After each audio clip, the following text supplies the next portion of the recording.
A warning to maximalist expansionist Russia, which is eyeing its territory from Kazakhstan, which can give Turkey a base. Kazakhstan, a member of the Turk Council/Turkic Union, is becoming the target of Russia's maximalist expansionist policy. The often aggressive attitudes of Russian politicians towards Kazakhstan's territorial integrity within the framework of the recently popular Russian territorial recovery debate in Russia continue to strain relations between the two countries. Principal investigator of the Institute of History and Ethnology of the Ministry of Education and Science of Kazakhstan, historian Professor Dr. Asilbek Isbarov, has added a new dimension to the debate. Isbarov said that Kazakhstan would allow Turkey to build a military base if Russia continued to look at his country's territory. The concept of restoring Russian territory, which has recently become very popular in Russian society, is widespread in all segments, while this trend is reflected in the perspectives of Russian politicians on neighboring countries. The territory of Kazakhstan is a great gift from Russia and the Soviet Union, Vyacheslav Nikhanov, a deputy of the State Duma of the Russian parliament, said on Russian state television. Another lawmaker, Yevgeny Fedorov, also backed Nikhanov, saying Kazakhstan should give its territory to Russia. Head researcher of the Institute of History and Ethnology of the Ministry of Education and Science of the Republic of Kazakhstan, historian Professor Dr. Asilbek Isbarov, sent a message to the Russians, saying, if Russia escalates such attacks, Kazakhstan may allow Turkey to establish a base in the country. Isbarov said, why does Russia not want to respect Kazakhstan's independence?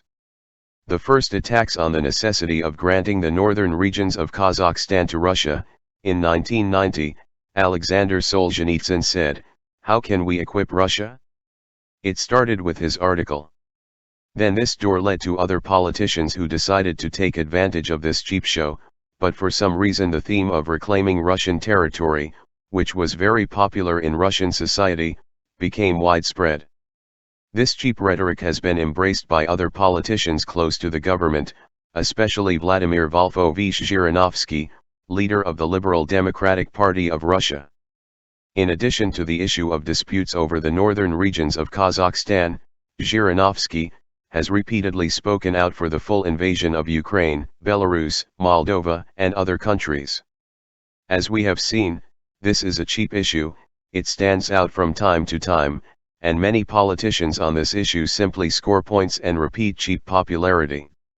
The land of Kazakhstan is a great gift from Russia and the Soviet Union, Russian State Duma deputy Vyacheslav Nikhanov said on the Big Game program on Channel 1. Second, I'm afraid this cheap topic adds a certain charm to people in the Kremlin. And some so-called strategies and ideologies of power in Russia may require such issues to be on the agenda in conditions of economic and political crisis in the country in order to turn the attention of the masses to other abstract goals. Is Russia uncomfortable with Kazakhstan's rapprochement with Turkey and the Turkic world? It may be, but the Russian authorities should understand, first, the Turkic world depends on us by blood, and we will always have friendly relations with our kindred peoples. Second, Kazakhstan is almost the only closest strategic ally and partner for Russia today. And in the face of such constant attacks, resentment and supporters of the severing of relations with Russia will naturally increase in Kazakh society and government circles in Kazakhstan. And the development of such scenarios may ultimately lead to the fact that Kazakhstan may eventually change its strategic partner in the country. These cheap themes can backfire. Russian President Vladimir Putin once declared that Kazakhs were never statehood while speaking at a youth forum called Seliger. In response to these statements, Kazakhstan also stated that the establishment of the Kazakh Khanate was 550 years old in order to demonstrate historical continuity. Anniversary and 750th anniversary of the foundation of the Golden Horde. A large-scale event was held on the occasion of the anniversary. States existed on the territory of Kazakhstan.